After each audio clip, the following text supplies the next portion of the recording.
This is WWE superstar Drew McIntyre, and you're listening to the WWE Podcast.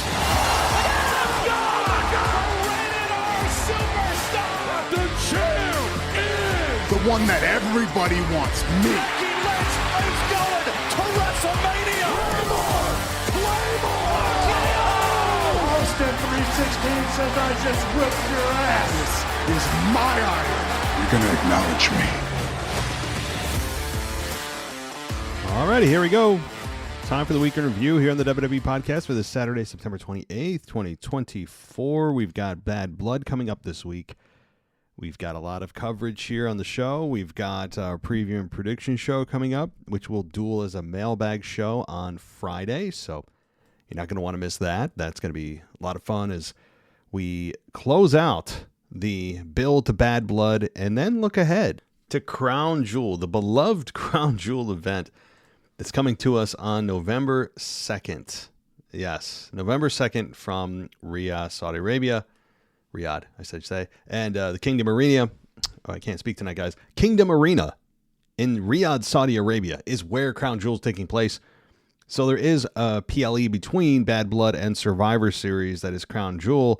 But to some, it still doesn't exist. And I understand why you feel that way. But if you care about such things, there is a PLE in between. So the Survivor Series War Games match, though, and the PLE itself, obviously, are really late this year. I mean, it's the last day of November. We're almost into December before we get War Games. So that's something to take note of, because that means War Games is 2 months away. It feels like, because we've been talking about it here on the show and others all over social media, other podcasts you probably listen to, wrestling podcasts anyway, are talking about Survivor Series and how Bloodline versus Bloodline. And it feels like we've been talking about this before Roman Reigns even returned, and we have. But now it feels like it should be next week, and it's 2 months away. If you want to be technical, over 2 months until the War Games match that we all anticipate being Bloodline versus Bloodline. So that is something to really take into your mind here and gain some perspective that we still have a good chunk of time before that event takes place, which, you know, may make sense that if Jey Uso wins the Intercontinental Championship, he could lose it before the War Games event. I hope he has a long title reign, but if they want to have a short one and have the Rogue Bloodline cost Jey Uso the match, whenever that does happen, you could do that. So we'll see. But let's talk about this week in WWE, and we'll do that in a moment. I'd like to welcome those who haven't joined us before. This is the WWE Podcast, the unofficial, right? We're not actually affiliated with WWE in any way, but pretty standard, simple name for the show. Still don't know how I got it, but I did. And we have ad-free everything available at Patreon, available at Apple Podcasts, available at Spotify. Everything ad-free is available to you.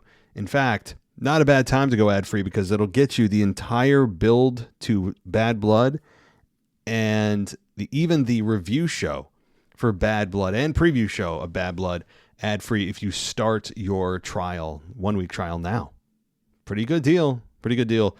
And I'd invite you to do that. So, one last note. I'd like to get the housekeeping stuff out of the way. I was going to record a new podcast episode for my other podcast, which is called The War on Truth. I'm getting to it. There have been some other news coming out from a political and cultural perspective that I want to be able to talk about. And it seems like I'm getting a 1 episode per week schedule out, and that's what I'm trying to stick to. But those that have been looking for a episode on my new show called The War on Truth, I will be doing that in the next 24 hours, I promise. All right. So let's get into it. Let's get into Solo Sikoa's return, which I guess is one of the biggest talking points, among the fact that they keep teasing a heel turn from either Kevin Owens or Randy Orton. But Solo Sikoa did return, and the segment started with Corey Graves welcoming us to SmackDown, and then, we have Randy Orton come out. And he said it's been a minute, and he had to take care of some business on Raw, but he said he missed being in a SmackDown ring. Again, what's the difference between a Raw and SmackDown ring other than colors? The answer is Nothing. Zero. This loyalty to brands is nonsense because they switch brands at random with no explanation. They don't choose the brand. They're drafted there, so they suddenly have... I mean, it's just... Even under the Triple H regime, I have issues. However, he said that he had been in the business a long time and can count the number of people he can trust on one hand. And he even welcomed us to SmackDown. I know this is a sticking point that I just can't get over. The talent should not be welcoming us to the show like they're hosting the show. Okay. The announcers do that. I don't care if that's just what you do. No, the crowd knows where they are. No one's sitting there with a ticket in their hand going, oh my God, I really hope they tell me what show I went to. I have no idea what I just spent my money on. Can somebody please announce what show I'm at? No one's doing that. Okay. And it's just a take me out of the moment, constant error by WWE. I want to ask them why. And I know a lot of you, what are you talking about this so much? It's just right off the bat for every show we get, if it's a promo anyway, not if there's a match, but if there's a promo, no matter who it is, babyface heel, legendary heel legendary star like Randy Orton or somebody newer, they welcome us to Raw no matter what. And I don't know why they have this itch they need to scratch every single time, because it's unnecessary, to say the very least. And it's predictable, and it makes no sense given what the talent are there to do. They're not there to host the show. They're there to kick ass. They're there to win championships, settle scores. They're not there to be rah-rah for the company. At least they shouldn't be on air. All right, I said my piece. So those of you that want to write a negative review, I gave you some content. So Randy Orton did come out, though, and he said that he can only trust a few people. And Randy Orton said Cody Rhodes is one of those people. And he said that Cody's choice to partner with Reigns is disappointing and that it didn't sit right to him. And he said that he was hoping for an explanation and asked Cody to come to the ring to give it to him. Cody Rhodes came out and slapping hands and kissing babies and, doing what obnoxious politicians do in their suits and their well-mannered gestures and their speaking and their way that they move. And I won't go into too much negativity other than to say the Cody Rhodes character the disdain I have for it. I'm trying to choose words that aren't going to result in this getting an explicit mark on my podcast. The disdain I have for the babyface character is growing deeper. I'll leave it there. Okay, that's the most PG way I can say. However, he said perhaps he looked like a fool for teaming with Roman. And he questioned whether it was better to look like a fool or a coward. And then he said that Roman gave him his word and gave examples of Roman giving his word, such as doing whatever it took to keep the title and something else. I can't remember. I don't understand this. And what does he mean? What choice did he have here? Like, what was the choice between being a fool or a coward? What's the choice here? I don't understand. Okay, so he doesn't team with Reigns. How does that make him a coward? In fact, some would argue that makes him more brave because he's trying to take on the bloodline by himself, saying he doesn't need help. I don't understand that comparison. That analogy made no sense to me. There wasn't a choice there. There wasn't a singular choice of, well, what is he going to make? Is he going to look like a fool? Is he going to look like a coward? I didn't understand that. Maybe it's going over my head. But we have Cody going on to say that he would take him at his word and it was time for the bloodline to be killed. He said that he hoped with all sincerity it wouldn't be a problem for him, and Randy said it wouldn't be a problem at all, of course, unless he made it a problem. I'm very confused by this, and perhaps it's because my intelligence is decreasing. Some of you would say, yup, but I don't know, because this promo left me confused. Number one, why does Randy need to sign off on Cody Rhodes' decisions? Is Randy playing daddy? What? why does Cody need to answer to Randy at all? What's the end game here? And now, of course, it could be Randy turning heel, which we all hope, and RKOing Cody, which we all hope. But I don't understand that. That's number one. Why does he even care what Cody's doing? Shouldn't he worry about himself? Randy could go after the championship, or which is Cody Rhodes. He could be involved in another program, or maybe even chase the U.S. title if he really wanted to, right? Or he could go back to Raw and do stuff because they don't care about the brand split. So that was problem numero uno, being that Randy suddenly cares about the decisions and demands explanations. What? Is he Cody's keeper? Is he the warden? That was weird. Okay. Secondly, we have the fact that he said that that he would. Is he going to make it a problem? Right? He said Randy said it wouldn't be a problem unless he made it a problem. What was that supposed to mean? Is he saying that Cody could attack Randy? Well, why? Roman has no interest in attacking Randy. Cody, obviously, at this point yet, doesn't have an interest in attacking Randy. I don't understand this. Where are we going? I hope somebody in a voicemail goes, all right, man, I want to respond to you. You seem really confused by the opening promo on SmackDown. Let me break it down for you. But if you do, here's what I want you to do. I want you to break it down for me, because I'm sure I'll get one of these or an email, which is fine. I'm actually asking. I'm not trying to patronize anybody. I want you to explain it to me like I'm 12. Okay, because I feel like this is an unnecessarily complicated promo. Not that the language is complicated, the directions are scattered here. The motives of the wrestlers here are scattered. But let's continue. I promise there's some good stuff to talk about, okay? I promise. So, let's see. We got Kevin Owens coming out, and before he could speak, Solo comes out and said the three of them are standing in the ring, and that saves him a lot of trouble. And he demanded Oklahoma City. Okay, yeah. He goes up to the crowd.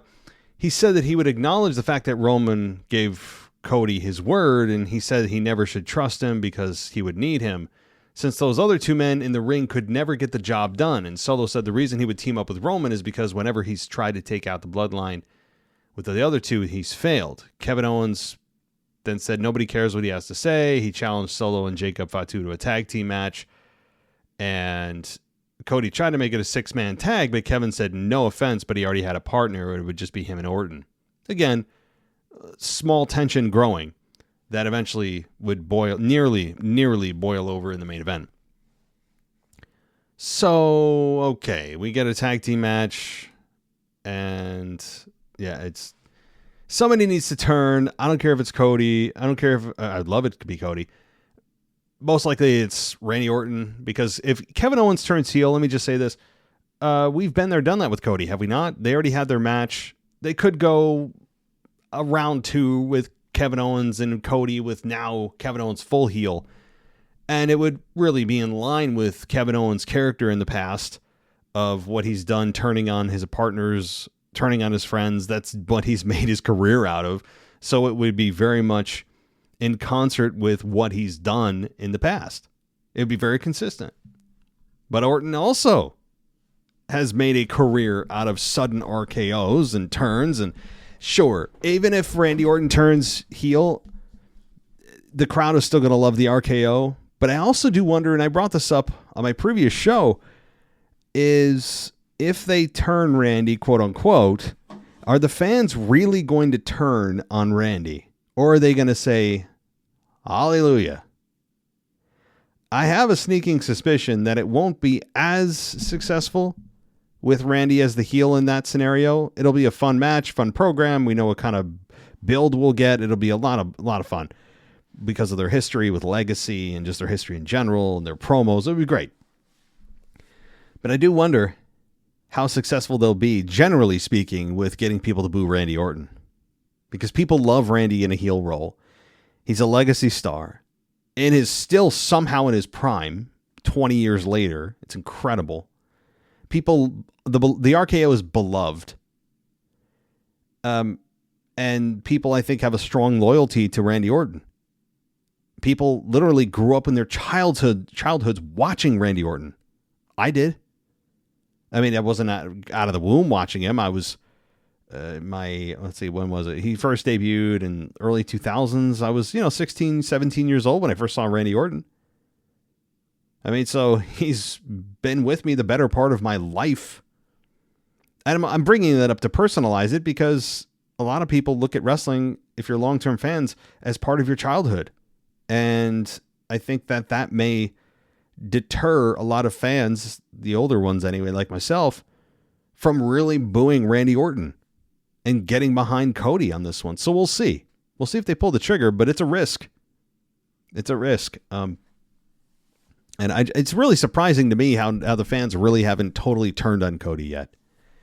If it wasn't for that damn music, which people have this response to, like this Pavlovian response of just, let's sing along and whoa and all the rest, all the pomp and circumstance and the fireworks and the posing and all the nonsense that goes with that entrance, which is, the song is catchy. It's very good. Perfect entrance song, perfect babyface entrance music. It is. But if it wasn't for that, I keep saying, I think it wouldn't be as successful for Cody. I think Cody would have more issues if his song sucked. But Naomi and Bayley in a number one contenders match for the WWE Women's Championship, I believe at Bad Blood. Good match here, 10 minutes long. Bayley at the end went for Bayley to belly, but Naomi avoided it and sent her face first into the turnbuckle. Naomi went up top but missed her attack, and then Bayley landed the Bayley to belly and a flying elbow for the victory. And after the match, Naomi was dejected, but she ended up patting Bayley on the back. And then she started from the ramp looking angry as Bayley celebrated, and video was then shown of LA Knight retaining his title. Okay. There's lots of rumors of heel turns and teases of heel turns. Xavier Woods turning on Kofi Kingston has not happened, but it might. We also, of course, have Randy Orton and or Kevin Owens turning on Cody, both of which I think should happen. And then we have now potentially Naomi turning heel. That was a small hint. I like these things, even if it honestly goes nowhere and they know purposefully it's a path to nowhere. It at least gets you thinking. So I'd love to see a heel Naomi. She's done exactly nothing since she returned at the Rumble last year. Exactly nothing, precisely. Nothing. She's had almost no promo time. She's had televised matches here and there. She's still got a great entrance. She's still good to very good in the ring. I don't think she's outstanding, but she's good to very good. And I think there's a run in her. And it'd also be able to give her a new coat of paint. Let fans see a different side of her that they haven't been able to see yet before she decides to call it a career. So we'll see. It's at least something you can hang your hat on and maybe look forward to with Naomi. I'm all for it. All right. Carmelo Hayes and Andrade. 17 minutes. Really good match. This ended with Hayes going up to the top rope and Andrade avoiding the collision. And then Andrade landed a twisting back elbow and Hayes fell out of the ring. Knight's music hits. He comes down, runs to the ring. Andrade tried to keep him from interfering, but Hayes shoved Andrade into Knight and rolled him up for the victory. And after the match, Hayes headed for the hills immediately, and Knight tried to offer Andrade a handshake, but he took off and refused. And then we got some video of the opening segment with Cody and Randy and all the rest. So I like this. I think Carmelo Hayes still is trying to find his identity. They don't know what to do with him yet. He's been positioned both as a heel and as a babyface, and they haven't really landed quite on what they're going to do with him. This week he was the babyface role, but at times he's acted like a total ignorant, pompous jerk, and the fans booed him. So yeah, I mean, they're testing the waters, trying to find where Carmelo fits in. We know he's very good in the ring, and he has a fairly established character and knows who and what he is, but the fans don't know yet, and they'll figure that out along the way. This isn't a complaint, by the way, to log my complaint if you guys are keeping score at home, this is not one in the column of complaints. This is one in the column of observation, but also compliment, because the fans continue to react to Carmelo, even if a lot of them didn't watch him in NXT. It also gives Andrade something to do. He's kind of in the same boat in a different way, that they haven't done much with him in character development anyway since he came back. And I'd like to see them do something with him other than have me call him Santos Escobar every week, which I keep doing that because they have the same hairstyle, Latino background. They wrestle this very similarly. So I keep calling Andrade Santos Escobar. So I did that for like 20 minutes last week or the week before, so my bad. But two guys, I think that you could get easily another match out of if you wanted. All right. And also the interference of LA Knight. Minor appearance by Knight, but it gives him two opponents, if they want to go that way, to work with. And Knight does need people to work with. I mean, he is still fresh in his U.S. title run. He's just getting going. It'd be nice to have him have some, log some really fun matches with opponents that probably aren't going to win, but you'll get a great match out of. That's what these two do and what they are. So sure, bring it on. I mean, even if it's a triple threat, we get a couple triple threats. We get a couple singles again with Santos, even though Santos, obviously he's faced LA Knight a couple times with Andrade and Carmelo. You could get a triple threat. If you want to throw Santos in there, you could do a fatal four-way, but I feel like we've been there, done that. So, all right, continuing on with SmackDown. Michin gets a victory, probably the biggest victory of her career, beating Piper Niven in 8.5 minutes. And it was a clean victory. Of course, Chelsea Green was involved, but she got knocked off the apron, and that's when Michin landed Eat Defeat, and Piper went down for the loss here. So after the match, we had the announce team plug a Michin versus Chelsea in a dumpster match next week. This is also where AJ Styles returned, right? So really cool video there. And yeah, AJ hasn't been on TV in a few months. So it'll be cool to have him back. I don't know in what role. You would think there is an excess of top baby faces right now. I mean, unless you're planning on having Randy or Kevin or both turn heel, you can't have AJ Styles also come back as a baby face unless the plan is to turn one of those three men heel, or four men, being Cody if you want to include him. But again, I don't think he's turning heel for at least another year, if they do it at all with Cody. I think the only way that WWE is going to turn Cody heel is if the fans will it to happen. It's the only way. Because WWE has no interest in turning Cody Rhodes heel. They're not touching it. They haven't really done much with his character at all, actually. Like, just objectively looking at it, besides my hatred for the character, stepping back and looking at it, they just haven't done much with it. It's the same poses, the same kinds of promos, the same suit-wearing guy. Like, they haven't done much. They just kind of have plateaued him. Even his programs thus far since winning at WrestleMania have been really kind of flat.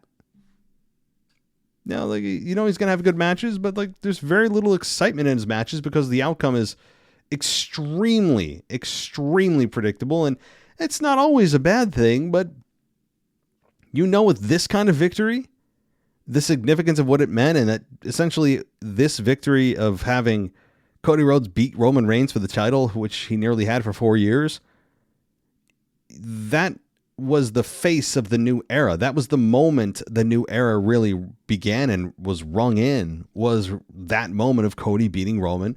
All the tears and Samantha Irvin crying on the microphone and all the nonsense. But it was absolutely a significant moment, and you're not going to have that significant moment wiped away in just a few months. Really, not even after a year, I don't think. I mean, I'm not going to be talking about Cody Rhodes losing that title until WrestleMania 41 at the very bare minimum. So that kind of also undercuts his run, because you're looking at this and saying, well, yeah, okay, well, sure. Yeah, even if Randy turns, he's not going to win. He's legacy star, but not going to happen. Kevin Owens he's a perennial main event loser. And I mean that respectfully. I don't mean he's a loser as in a character, but he gets to the main event, challenge for the title, he's going to lose. Just by default. That's part of his identity is that. So you could have AJ Styles. But AJ Styles is kind of in the same boat as Randy. Big legacy star. But beyond having a really good match, which he's obviously still very capable of, I believe, with AJ Styles, he's not in a position to carry that championship. Cody is. So, again, my point is, Cody Rhodes' run thus far, I think I can objectively say, has just been kind of lame, kind of boring, kind of meh. So, all right, the dumpster match next week should be fun, but let's continue. That's we'll see what happens there. Sikoa and Fatu versus Orton and Owens. This match went 15 minutes nearly, with Fatu and Solo beating Randy Orton and Cody Rhodes. After, the finish here. Fatu tossing Cody under the rope from into the referee, which prevented him from making the cover. When Owens hit a stunner on Solo, Tongaloa and Tongaloa dragged Orton onto the outside, and then Fatu landed a series of super kicks, and Solo rolled on top of him to get the victory. And after the match, Owens shoved Cody and teased an argument, and Orton entered the ring and calmed things down, and everybody hugged it out. So, I don't even know why I comment on the quality of matches at this point with guys like this, because it's never an issue. The finish made sense, I guess, if you're trying to create the narrative that there's an issue between these three. And that nearly came to blows with Kevin Owens getting in the face of Cody Rhodes, and then Randy Orton comes in, and I'm thinking, all right, is Randy Orton going to hit a double RKO? Is Randy Orton going to, what's happening here? You were waiting for the RKO to get hit. You're waiting for Kevin Owens to snap. And nothing happened. I think they're waiting for that moment on a bigger stage, in a bigger moment. Hint, hint, maybe this Saturday at Bad Blood. Some food for thought. My official predictions are forthcoming. But this is fine. It's a fun way to end Raw. It gives you things to think about as a fan. And the what ifs. That's where we're at, the what ifs. We're still in the what if stage of a heel turn. But fun SmackDown. One that is significant in moving things forward, but I don't think is one that you're going to go, oh my God, I wish I was there. At least most people, I don't think. So over, excuse me, on the Monday Night Raw side of things, we got the Drew McIntyre promo, the response to the CM Punk promo last week, which was very dark, I'm going to lower my voice in 2 octaves and be very dark and serious. I can respect Punk's ability on the microphone. It's how he's made his living.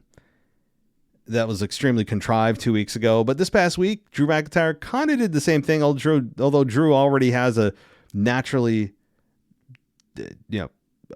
deeper voice than does Punk. So it didn't sound as weird when he was being a little bit more solemn.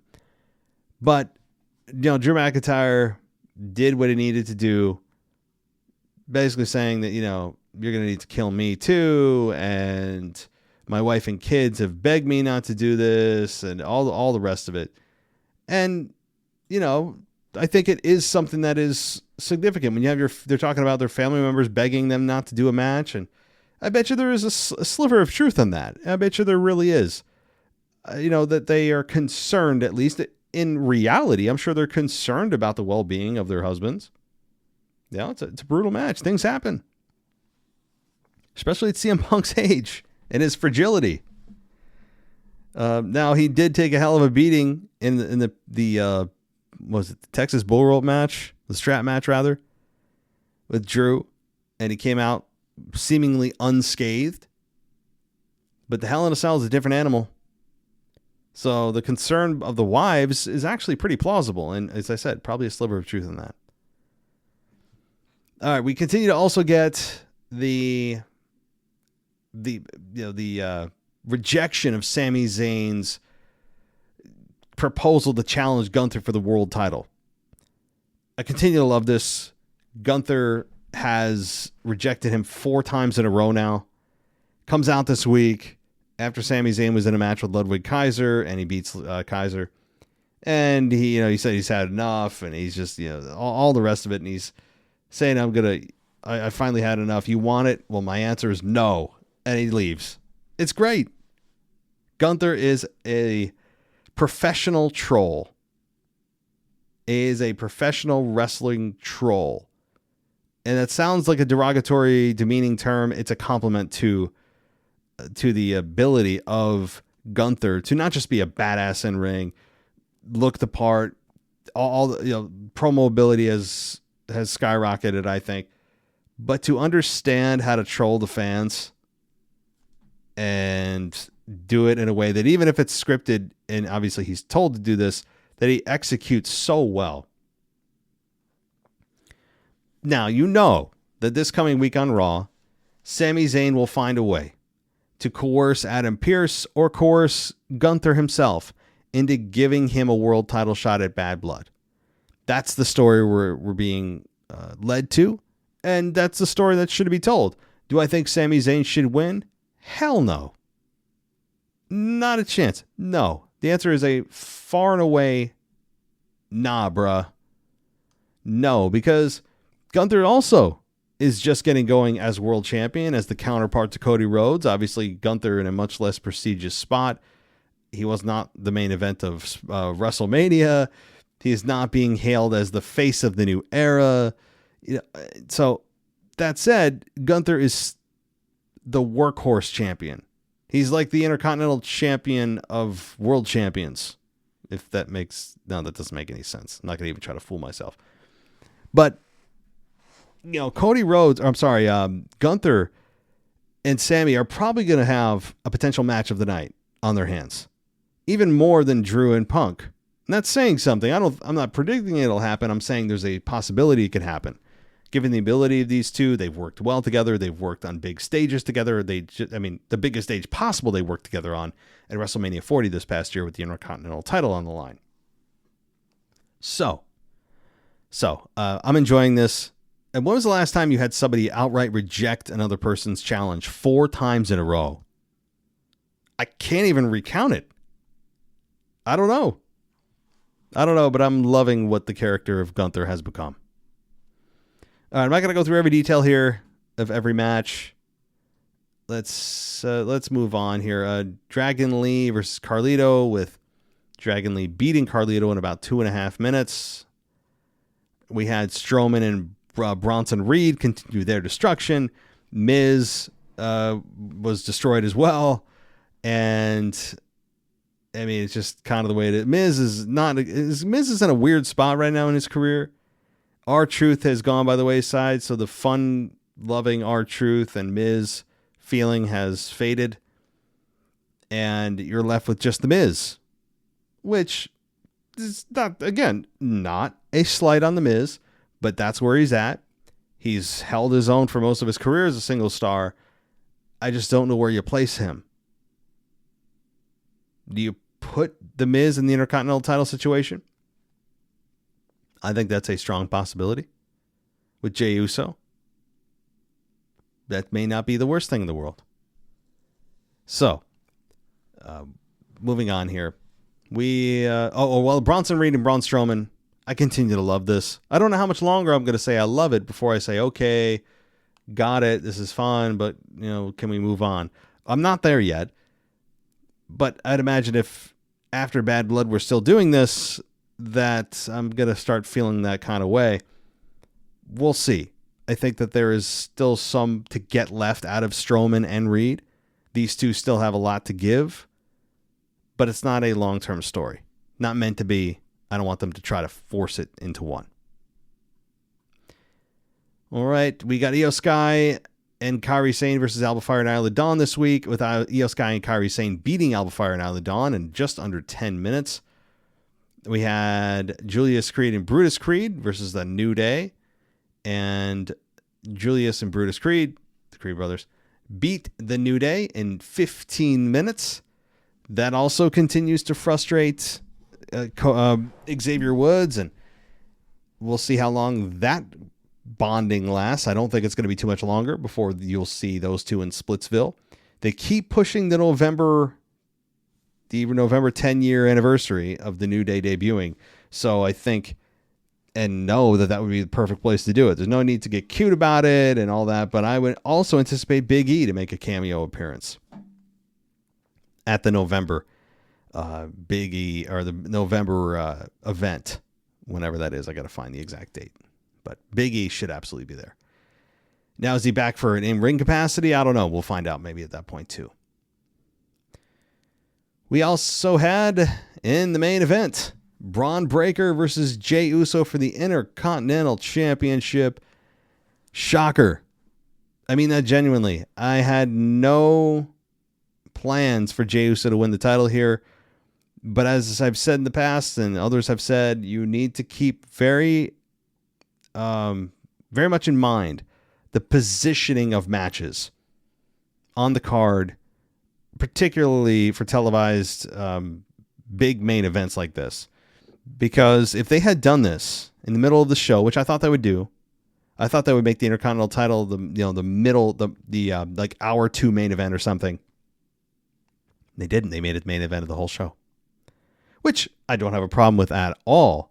But it did signal to me and to others that if you're watching a while, you're like, well, that just increased the chances of something bigger happening here. And sure enough, they did. The match wasn't great. They didn't have a ton of time. It was fine. It was about the outcome, though, and Jey Uso getting the victory, and he'll have his victory speech this week, and he'll, just thank the fans and say it's about damn time, and it is. Jey Uso absolutely deserves a singles star run with the championship. He absolutely does. And perhaps they said, we got to pull the trigger now before he gets sucked back into the New Day or the Bloodline stuff. We got to give it to him now. Have a month or month and a half run, or we'll keep him with the belt. And then after the Bloodline story or match is over at Survivor Series, he'll go back to, regularly scheduled programming with the Intercontinental title on Raw. So I don't know what their plan is, but either way, they felt that pulling the trigger now was a better call. Now for Braun Breaker, I don't think he's going to be too damaged by this. He can come back next week with spear, which I anticipate him to do on Jey Uso. I don't think he's going to let this go. That's not what his character does. He'd be very inconsistent. So I think you're going to have Braun Breaker and Jey Uso part 2 with Jey defending the Intercontinental title against Braun Breaker. And it could be at Bad Blood, but likely not. Likely at a Raw after Bad Blood. So, again, big ending to the show. You heard the crowd pop for it, and I will say that it was deserving. You're not there very often for an Intercontinental title change, or that, for that matter, any title change. I mean, seeing a title change is a rare event. For most people. Most people haven't seen title changes on a Raw or SmackDown. Doesn't happen too often. Now, if you go to a PLE, you got a very high chance of at least one championship changing hands. When you go to a televised event like Raw or SmackDown or NXT, you're thinking, okay, there's some chance, but it's the positioning of the matches that make all the difference. The positioning of the matches kind of tell you, especially for the main event, where they might be going or what they're setting the stage to do. And in this case, we know what that was, and that's to make Jey Uso Intercontinental Champion. So that'll do it for me tonight, guys. I'll be back tomorrow with not this show, but my other show called The War on Truth. Subscribe if you haven't already there. It's the icon with the laptop with the American flag. That's me. So check us out if you are interested in such things. Again, it is not a wrestling-based show, okay? It is not wrestling-based. It's political and cultural in nature. So I can't say that enough, because sometimes people go there and they're like, oh, this isn't about wrestling. Yeah, that's because I do have other thoughts about things other than pro wrestling. It is a reality. I'm not just sitting here thinking about pro wrestling matches all day. In fact, most of my day is not that. So, yeah, but nonetheless, I'd encourage you to go check us out. I'd encourage you to go also ad-free at patreon.com/WWE podcast. And you can do that on get an ad-free experience. Also on Apple and on Spotify, both of which are available to pretty much anyone who wants to listen to this show. That will do it, everybody. I will be back again, as I said, tomorrow for a new episode of The War on Truth. But if not, if you don't hear from me and you're not interested in that, then you will hear from me maybe on Monday, but more likely on Tuesday for the Raw review.